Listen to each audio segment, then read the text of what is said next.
Salam baik buat sahabat channel Kisah Keramat. Semoga menghibur. Yuk, kita mulai kisah ceritanya.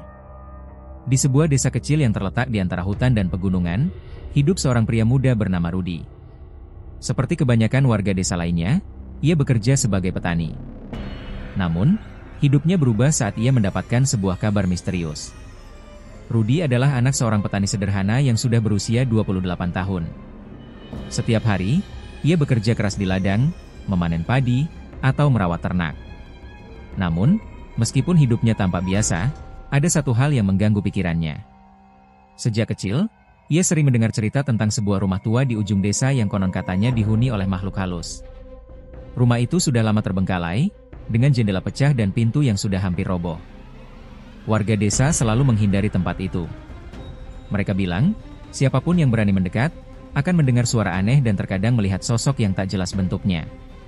Namun, cerita-cerita itu hanya dianggap mitos, hingga suatu hari, Rudi memutuskan untuk membuktikan sendiri. Malam itu, dengan penuh keberanian, Rudi berjalan menuju rumah tua itu.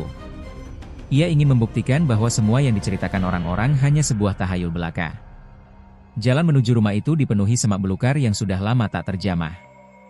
Hati Rudi berdebar-debar, namun ia tetap melangkah. Saat sampai di depan rumah, Rudi tertegun.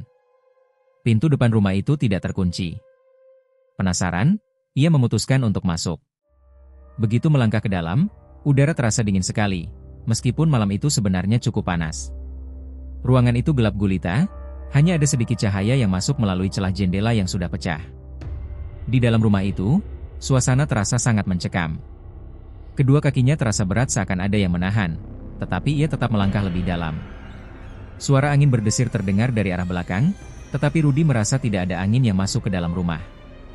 Ia mulai merasa aneh, tetapi rasa penasaran lebih besar daripada rasa takut.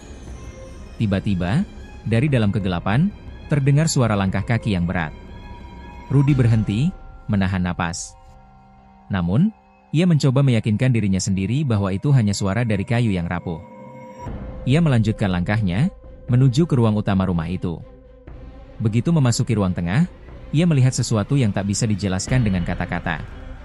Di tengah ruang itu ada sebuah pintu besar yang sangat berbeda dari pintu-pintu lain di rumah itu. Pintu itu terlihat seperti pintu yang baru dipasang, padahal rumah tersebut sudah puluhan tahun terbengkalai. Rudi merasa ada sesuatu yang aneh dengan pintu itu, seakan-akan ia memanggilnya. Tanpa berpikir panjang, Rudi mendekati pintu tersebut. Begitu ia menyentuh gagangnya, sebuah suara berat dan pelan terdengar, "Jangan buka." Rudi hampir terjatuh karena terkejut. Suara itu jelas berasal dari dalam rumah, namun tidak ada seorang pun di sana. Keringat dingin mulai mengalir di pelipisnya. Namun, dorongan rasa penasaran tetap menguasai. Pintu itu seakan-akan mengundangnya untuk membuka. Dengan tangan gemetar, Rudi membuka pintu itu sedikit demi sedikit. Apa yang ia lihat di balik pintu itu membuat tubuhnya membeku.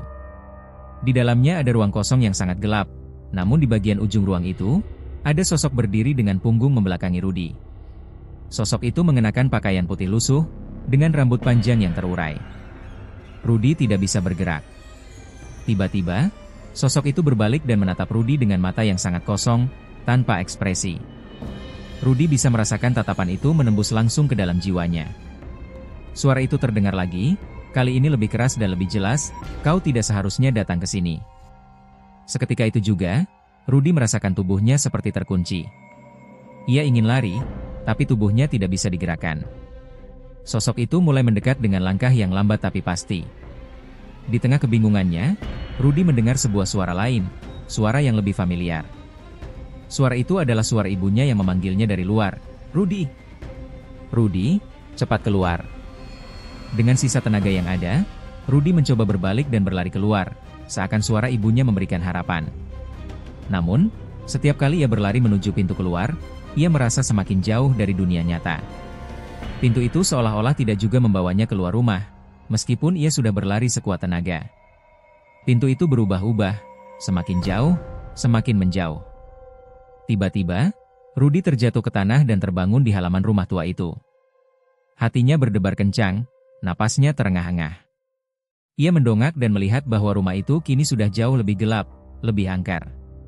Suara langkah kaki terdengar lagi, dan kali ini lebih mendekat. Rudy berlari tanpa melihat ke belakang. Ia tak peduli lagi kemana arah langkahnya, yang penting ia harus keluar dari tempat itu. Ketika ia keluar dari kawasan rumah tua itu dan kembali ke desa, ia mendapati semuanya telah berubah. Desa yang dulu ramai kini tampak sepi, rumah-rumah tampak terkunci rapat. Tak ada satupun warga yang tampak di luar. Ketika Rudy bertanya kepada seorang warga yang ia temui di pinggir jalan, wanita itu menatapnya dengan tatapan kosong, kemudian berkata pelan, "Kamu baru datang dari sana? Kami sudah lama meninggalkan tempat itu. Kami tidak pernah kembali setelah pintu itu terbuka." Sejak malam itu, Rudy tidak pernah kembali ke desa itu. Namun, ia selalu merasa ada yang mengikutinya. Setiap kali ia mendekati tempat sepi, ia merasa ada suara langkah kaki yang mengikuti. Dan terkadang, di cermin, ia melihat sosok wanita dengan pakaian putih lusuh yang menatapnya tanpa berkata-kata. Pintu itu, katanya, tidak akan pernah benar-benar tertutup.